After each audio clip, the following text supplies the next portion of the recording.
Ya pemirsa, keterangan dari 4 menteri hari ini mulai dari Muhadjir Effendi, Erlangga Hartarto, bahkan juga Risma dan juga Sri Mulyani diharapkan bisa membuka tabir dari gugatan dilayangkan oleh kubu Ganjar dan juga Anies. Pemirsa, apakah benar bahwa ada unsur cawe-cawe, pengaruh yang diberikan oleh Presiden Jokowi, hingga kemudian bantuan sosial seakan-akan menguntungkan pihak dari 02, yakni Prabowo dan juga Gibran? Ataukah jangan-jangan keterangan dari 4 menteri hari ini justru membantah hal tersebut? Ayo mari kita bahas di Apa Kabar Indonesia malam hari ini. Dan di studio TV One tentunya sudah hadir 2 narasumber saya, mulai dari Bang Mardhani Alisera di sini mewakili tim Amin. Assalamualaikum warahmatullahi wabarakatuh. Waalaikumsalam warahmatullahi wabarakatuh. Saya juga sudah bersama dengan Kang Ujang Komarudin di sini. Kang Ujang, selamat malam. Assalamualaikum. Selamat malam, waalaikumsalam Mbak Caca. Saya akan menyapa juga 2 narasumber saya yang sudah tersambung di sini mewakili tim Ganjar Mahfud. Pastinya ada Bang Andreas Pareira dan juga Mas Habib ini mewakili pastinya Prabowo Gibran. Ini jarang-jarang Mas Habib biasanya ada di sini ya. Selamat malam, assalamualaikum Bapak-bapak. Assalamualaikum teman-teman. Bang Mardhani, Bang Ukom, Pak Andreas Pareira, Caca, Anissa. Baik ya, sebelum saya ke narasumber lewat sambungan Zoom, saya mau ke Bang Mardhani Alisera dulu. Bang, niatan dari tim Amin pasti yang mengundang 4 menteri ini harusnya ya menegaskan bahwa ada unsur cawe-cawe, menguntungkan, tapi kalau publik melihatnya kok tidak ke arah itu ya, seakan-akan 4 menteri itu membahas. Koreksi saya kalau salah, bagaimana tim Amin melihatnya? Ya, yang pertama tentu kita apresiasi MK dahulu, Cak, ya, karena berani untuk keluar dari kerangka perselisihan hasil pemilu, ya, PHPU, dengan coba melihat proses, ya, bansos khususnya. Jadi MK sangat memperhatikan petitum ataupun dasar-dasar argumen baik dari pemohon 1 atau pemohon 2 ya. Pemohon 2 itu 03 ya. Dan itu yang harus diapresiasi. Bahkan kalau mengutip Hakim MK Pak Arief Hidayat, sebetulnya yang ingin dipanggil Pak Jokowi. Tapi karena posisi beliau sebagai kepala negara, kalau kepala pemerintahan dipanggil. Jadi pihak yang memberi keterangan, ya. Tapi karena juga kepala negara, jadi dipanggillah para pembantunya. 4 ini diharapkan cukup untuk menjelaskan tentang bansos. Seperti apa konstelasinya atau anatominya? Saya sih bahagia karena tadi semua hakim mendalami, semua hakim meminta berkas, semua hakim mencoba untuk mengulik-ngulik kerangka ajuan permohonan 01 dan 03. Jadi buat kami itu udah satu kemajuan yang luar biasa. Oke, kalau dari Bang Andreas Pareira seperti apa? Keterangan dari 4 menteri ini menguatkan gugatan atau justru melemahkan ini bahwa tidak ada unsur cawe-cawe atau ada, Bang Pareira? Ya, saya melanjutkan apa yang disampaikan oleh Pak Ali.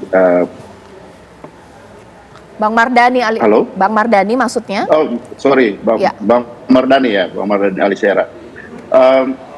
Jadi kalau kita mendengar penjelasan dari para menteri hari ini, kita melihat bahwa ada hal yang sudah dikemukakan dalam arti bahwa mereka menjelaskan tupoksinya masing-masing. Dan di situ ada beberapa clue yang bisa seharusnya dilanjutkan, terutama yang berkaitan dengan ya dalil dari para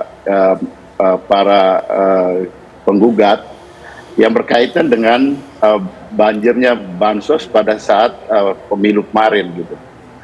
Nah, di sini para menteri menyampaikan tupoksinya masing-masing yang sebenarnya menyampaikan secara netral bahwa mereka menjalankan tugas. Pak Muhadjir menyampaikan bahwa dia membagikan sesuai dengan apa yang ya dari tupoksi Kementerian PMK-nya.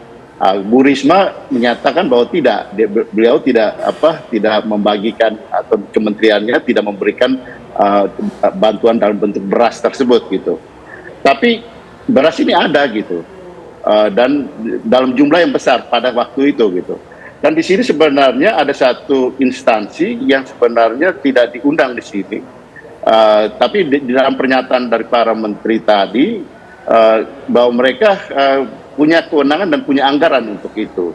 Dan fungsinya bukan Perlinsos, tapi untuk stabilisasi harga, yaitu Bappenas gitu, Badan ketahanan pangan nasional gitu, badan pangan nasional gitu.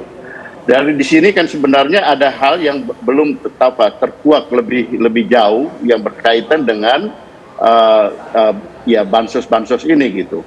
Kemudian juga ada poin lain yang berkaitan dengan pertanyaan-pertanyaan tadi yang juga tidak terjawab lebih jauh yang berkaitan dengan apakah ada keterkaitan, ada perintah dari presiden di sini pada ratas tanggal berapa, tanggal 6 November kalau tidak salah yang disampaikan oleh para menteri tadi gitu.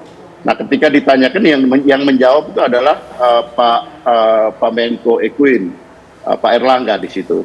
Pak Erlangga melemparkan lagi bahwa ya yang berkaitan dengan pemilu itu adalah tupoksinya Mendagri gitu. Jadi sebenarnya kalau menurut saya ya saya melihat dan saya sependapat dengan ya banyak beberapa pihak yang lain yang menyampaikan bahwa memang sebenarnya yang seharusnya menjelaskan lebih detail ini ya presiden sendiri sebagai kepala eksekutif gitu. Presiden sebagai kepala eksekutif di Republik ini. Kalau beliau menjelaskan, saya kira akan menjadi lebih kalau beliau diundang untuk menyampaikan ini di ya Mahkamah Konstitusi akan menjadi lebih jelas dan kita bisa tahu bahwa ini sebenarnya memang ya diperuntukkan untuk sesuai dengan kepentingan tupoksi dari para menteri-menteri itu gitu atau para menteri dan lembaga-lembaga negara yang berkaitan.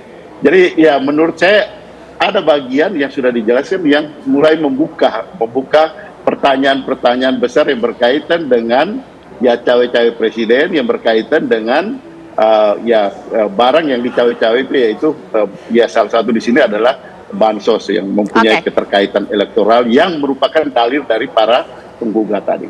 Baik, ditahan dulu Bang Parera, ditahan dulu Bang Mardhani. Sekarang saya ke Mas Habib. Terlepas dari pernyataan dari keempat menteri ini, Mas Habib, bahwa kehadiran dari empat menteri ini seakan-akan goalsnya dari pihak penggugat ini ya seperti itu. Mereka hadir, digali lebih dalam lagi, dan ada goals lain ini mau dicapai, bahwa dengan hadirnya empat menteri, nextnya Jokowi. Ini seperti apa? Masih mute ya. Mas Habib boleh di-unmute dulu audionya.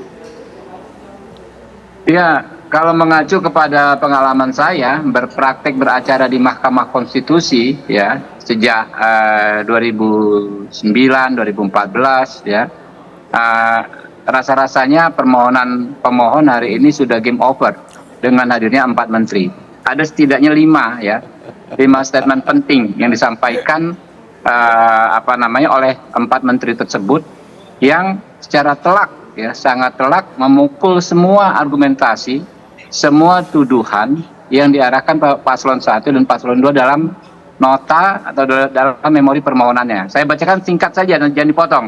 Yang pertama, Saudari Sri Mulyani menyampaikan bahwa dana yang diberikan Jokowi saat kunker bukanlah dana bansos atau perlinsos, tetapi dana operasional presiden ya, berdasarkan peraturan Menteri Keuangan nomor 48 tahun 2008. Yang kedua, Menteri Sosial Risma mengatakan pencairan bansos awal tahun sudah dilakukan jauh sebelum dirinya menjabat sebagai Mensos. Jadi pada periode sebelumnya memang di awal tahun ini bukan hal yang luar biasa. Bentuknya cash transfer juga, bukan bentuk fisik yang bisa dimanipulasi. Kalau cash transfer kan orang tahu adalah memang dari pemerintah, dan ini relevan dengan survei yang mengatakan masyarakat sadar betul bansos itu bukan dari presiden, bukan dari Jokowi, tetapi dari pemerintah. Yang ketiga, Muhadjir Effendi, saudara Muhadjir mengatakan kunker Jokowi itu bukan hal yang baru, tetapi memang itu pola kepemimpinan beliau. Keempat, Saudari Sri Mulyani mengatakan tidak ada beda pembayaran bansos 2024 dengan sebelumnya, bansos di Januari Februari.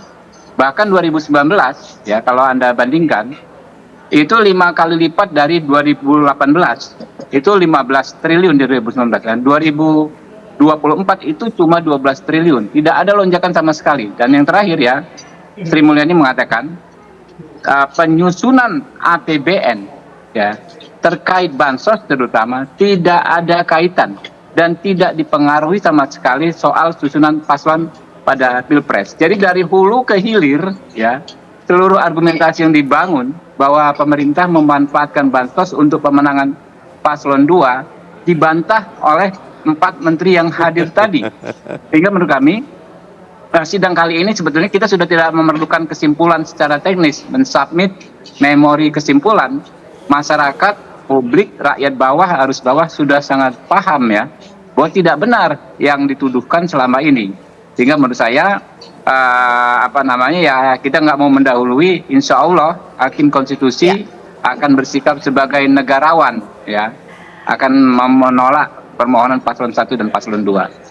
Oke, ya ditahan dulu Mas Habib, nanti sesaat lagi saya tanya kepada Kang Ujang.